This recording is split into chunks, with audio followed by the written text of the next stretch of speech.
A gente não pôde acompanhar o treino, só apenas o início, né, o aquecimento. Pelo menos aqui vocês estão acompanhando o início, né? Sempre, claro. E o A seguinte... gente tá mantendo a coerência aqui. Verdade. E com a volta do Arrascaeta, provavelmente se deve mexer um pouco, né, nesse quarteto ofensivo do Cruzeiro. Além desse quarteto ofensivo, você pretende fazer mais alguma alteração em algum outro setor do time para o jogo de amanhã?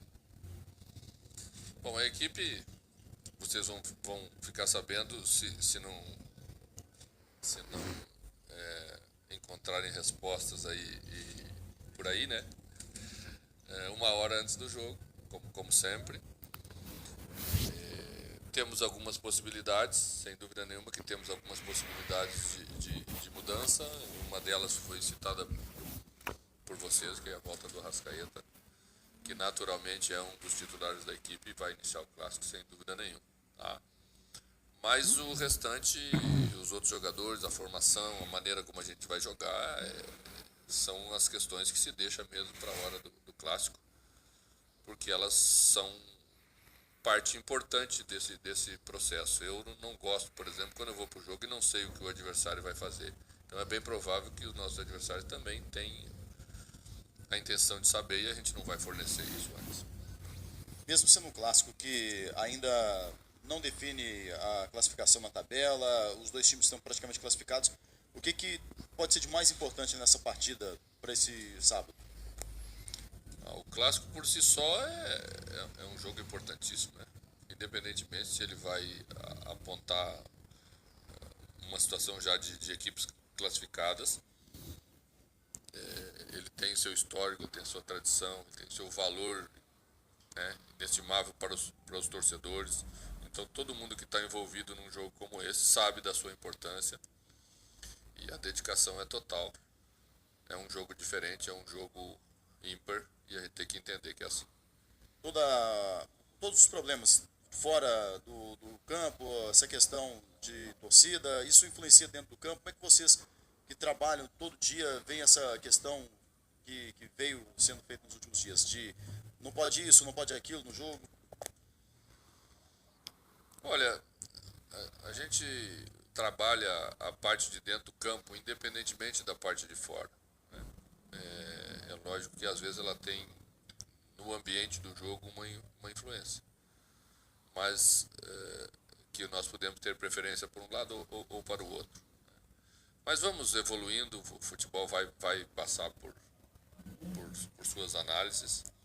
E não é hora agora de ficar discutindo isso, vamos discutir a nossa parte, que é a parte importante dentro do campo. Falta.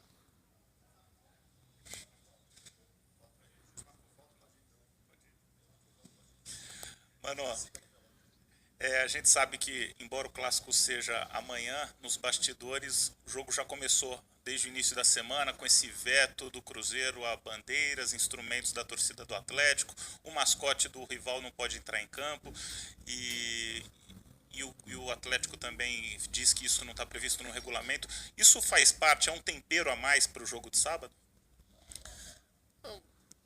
Eu penso que o clássico não precisa de tempero, ele já é um jogo importantíssimo, né? Nós somos privilegiados de fazer parte dele. Olhamos para trás na grande história do clássico, vemos grandes profissionais que tiveram exatamente essa oportunidade que nós estamos tendo agora. E eu espero que a gente faça por merecer, dentro dos 90 minutos, faça um grande jogo, né? E que as coisas transcorram normalmente lá dentro, para a gente passar para o país exatamente uma imagem de um jogo grande, de um jogo de duas equipes qualificadas, dois clubes grandes, e que logo ali na frente no Campeonato Brasileiro vão estar se colocando como pretendentes a uma conquista. Então, acho que essa imagem que eu gostaria que a gente passasse no final dos 90 minutos do sábado. Mano, o Cruzeiro vem de uma invencibilidade em clássicos, não perde desde 2015, abril de 2015, são 6 jogos, 4 vitórias e 2 empates. O que isso representa num duelo tão grande como esse, ou quando cada jogo tem a sua história, como é que dá para analisar isso? O Cruzeiro também está invicto na temporada, mas isso já faz parte do passado, esses jogos já foram jogados. O Cruzeiro já teve seus méritos para construir esses resultados, mas o de sábado um jogo que vai se construir, a história vai ser escrita, né? Nós já jogamos um clássico esse ano, as duas equipes estavam saindo praticamente de pré-temporada. Fizemos um bom jogo e por isso vencemos. E só vamos vencer novamente se fizermos um ótimo jogo. Então, a equipe está sendo preparada para isso.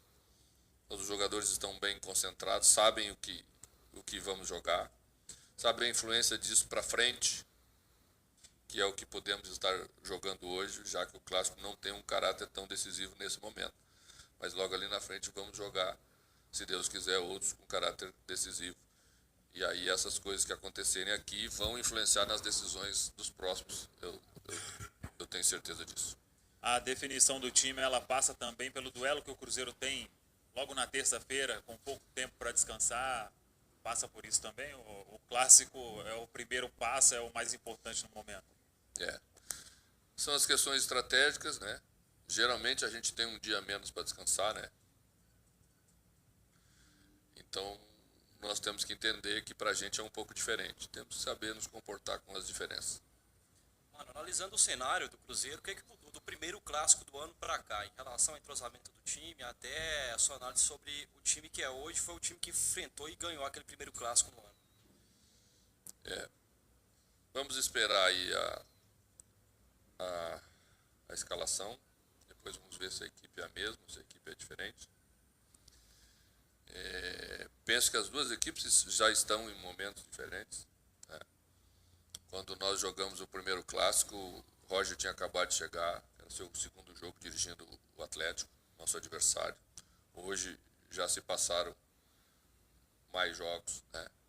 Então, certamente, as equipes estão em outro padrão de entendimento do jogo e tenho certeza que vamos ter que fazer um clássico melhor ainda do que fizemos no primeiro se quisermos conquistar a vitória, que é para isso que vamos nos propor.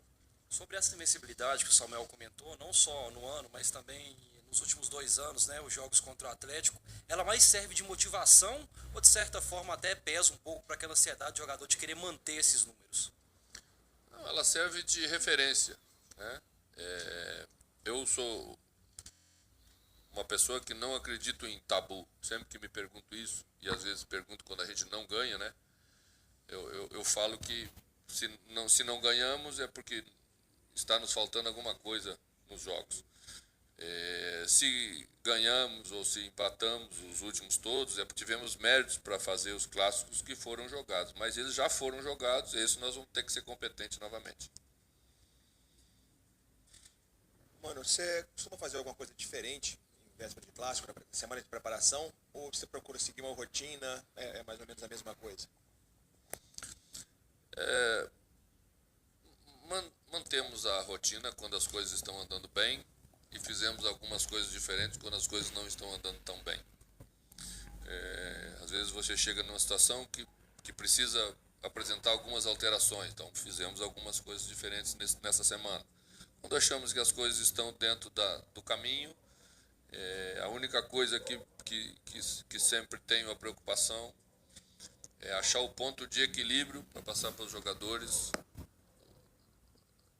na importância do jogo, daquilo que vamos fazer. O clássico por si só, ele traz uma motivação maior, né? Ele também acelera os ânimos de todo mundo, né? Vocês aí estão me relatando algumas coisas externas. Então, todo mundo fica diferente.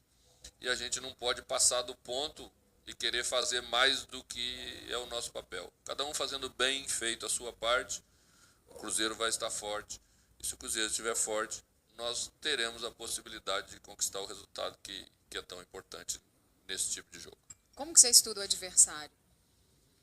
Tudo você imagina.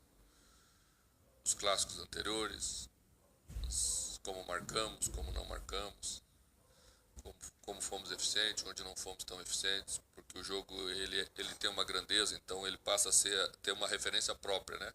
Às vezes não adianta você olhar aquilo que se faz contra outros adversários. Nesse jogo não vai se repetir exatamente pela grandeza do jogo. Então passamos isso para os jogadores todos os detalhes, buscamos tudo. Você acha que se os jogadores te ouvirem, vocês vão ganhar amanhã? Espero que sim. Existe uma diferença entre entre ouvir, aceitar e executar. Senão seria muito simples, né? Às vezes nós fizemos tudo bem feito, mas o adversário pode ter o mérito de fazer melhor. A gente não perde e não ganha sozinho jogos como esse, né? Do outro lado, por incrível que pareça, tem um grande adversário. Mano, você disse aí que você estuda absolutamente tudo, clássicos e tudo. Como você vê a evolução de você, Mano Menezes, em relação aos clássicos que você teve no Sul, em São Paulo e tudo mais, para até chegar nos clássicos de Minas Gerais agora? O clássico não é o clássico e o jogo de futebol não é uma coisa do técnico, né? Existe a parte principal. A parte principal são os jogadores, eles que vão executar lá dentro. Então, saber entender o jogo, a grandeza dele. Eu falo sempre que são jogos em que você joga, mas que seu adversário também joga. A responsabilidade ela está compartilhada de maneira mais igualitária. Falo que nós vamos ter os nossos momentos, eles também vão ter o deles. Então você tem que saber conviver com esses momentos. Os momentos que o adversário é melhor, os momentos que você é melhor. Nesses tipos de comportamento é que se decide um jogo grande como esse, e é isso que eu tento passar para os jogadores e dar tranquilidade a eles. Mano, os próprios jogadores, o Thiago Neves falou nessa semana. Você tá. Hoje eu tô. Você tá. É a terceira. Pois é. E aí, o Thiago Neves disse que eles mesmos reconhecem que houve uma queda de produção e eles estão incomodados com isso. E eles querem mostrar o serviço e vencer o clássico. Você acha que às vezes esses empates recentes eles vêm numa boa hora, o clássico chega numa boa hora? Bom, se o Thiago falou isso, já fico feliz, é porque é sinal de que eles estão acreditando naquilo que estou falando, né? Terminou o jogo de segunda, a gente abordou esse assunto. Números não mentem. Não mentem. Se a gente souber interpretá-los, eles não mentem. Então nós temos que encarar as coisas como são e apresentar soluções e saber apresentar soluções, né? Não adianta querer também fazer de qualquer maneira, achar os caminhos de maneira errada, não. Essa tranquilidade que estou passando a eles nessa semana, vamos fazer pequenos ajustes, vamos recuperar pequenas coisas que às vezes ficam pelo caminho e você nem nota, né? Mas esse tipo de jogo